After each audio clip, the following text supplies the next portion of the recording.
Fala pessoal, sejam bem-vindos novamente aqui ao Outspoken Marketing.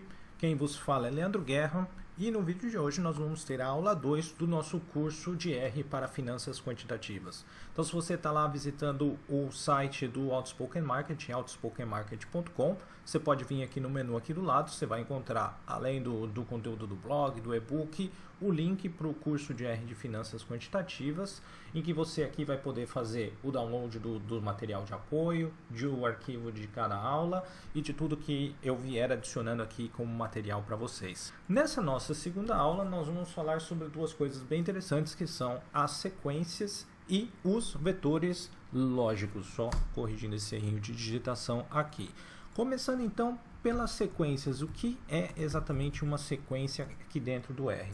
Ela é uma forma mais simplificada se você tiver que escrever um conjunto de números. Lembra que na primeira aula nós vimos os vetores? Então imagina se você tem que construir um vetor ou uma sequência que tenha 100, 200, 1000, 3000 números, né? É inviável fazer isso à mão, obviamente. Então a gente pode fazer isso aqui de um modo automático no R. E como você faz isso? Vamos criar aqui uma primeira variável chamada de sequência 1, onde eu vou atribuir e nós vamos utilizar a função sequência. Quando você começa já a digitar isso aqui no RStudio, ele já te dá uma sugestão das possíveis funções que você vai utilizar. E a gente vai utilizar essa segunda aqui, porque essa primeira é a variável que a gente criou. Essa segunda aqui é a sequência onde a gente pode gerar as sequências regulares. Então, como que eu gero essa sequência? Eu vou colocar um valor inicial. Vamos primeiro aqui, por exemplo, colocar menos 10. E eu quero que ela vá de menos 10 até 10. Então, eu coloco menos 10 como primeiro, vírgula, 10 como segundo. E qual que é o intervalo que eu quero ter entre cada número? Vamos supor que eu quero ter de menos 10 a 10 a cada 0,5. Né? Então eu coloco aqui by 0,5 e executo esse código. Você vai ver que aqui no nosso ambiente, no environment, isso nos gerou um valor numérico que vai de 1,41, que é justamente essa distância que você criou de menos 10 até 10 de 0,5 em 0,5. E aqui os valores. Como que você visualiza isso? Vamos só colocar aqui sequência 1. E se você aqui embaixo, você tem exatamente de menos 10 a 10 dividido por meio com uma distância entre cada um dos elementos. Vamos dar aqui um outro exemplo para vocês. Então vamos criar, por exemplo, uma sequência 2, tá? Aonde nela eu vou mostrar para vocês, por exemplo, que uma outra forma de atribuir a sequência é: eu quero uma sequência de tamanho 10. Então, uma outra forma que eu posso fazer é usar a função length, que a gente também viu na aula passada. Eu vou estipular que isso vai ter um tamanho 10, ok? E começando, né, então from, vou colocar 0 e eu quero que ela vá de 0.1 em 0.1. Quando eu executo novamente aqui a sequência 2, então eu tenho de 0, ok? 10 vezes esse tamanho, então vai ser de 0 até 0.9, tá? Como a gente pode ver aqui também no ambiente, e está formada aqui a nossa sequência 2. Uma outra função que é muito útil para você criar as sequências é a função wrap, onde eu vou fazer a replicação de valores iguais quaisquer que eu queira colocar. Então, quando eu coloco essa função, abro aqui os parênteses, então eu quero repetir o valor 1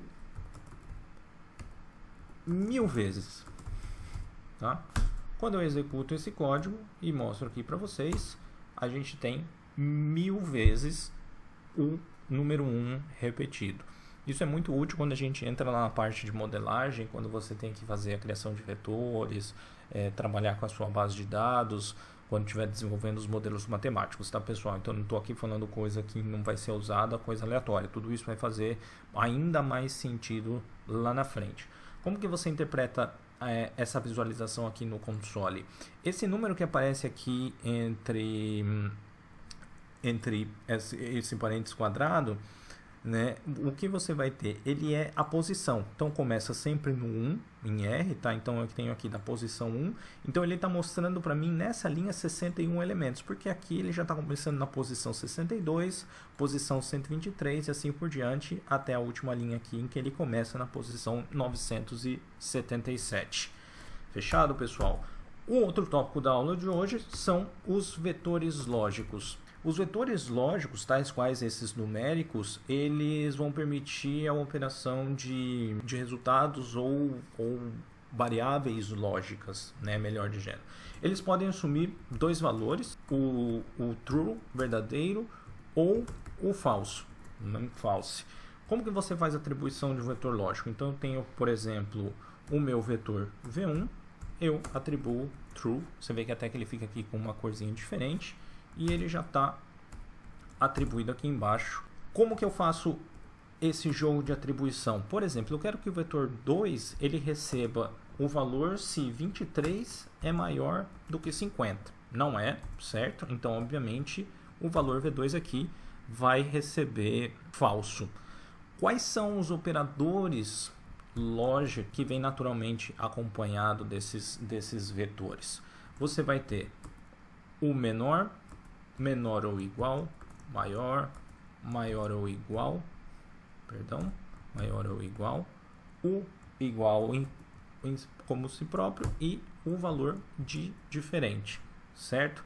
Então, nesse caso, por exemplo, a gente tem um vetor V1 que a gente atribui o verdadeiro, um vetor V2 que a gente atribui o falso.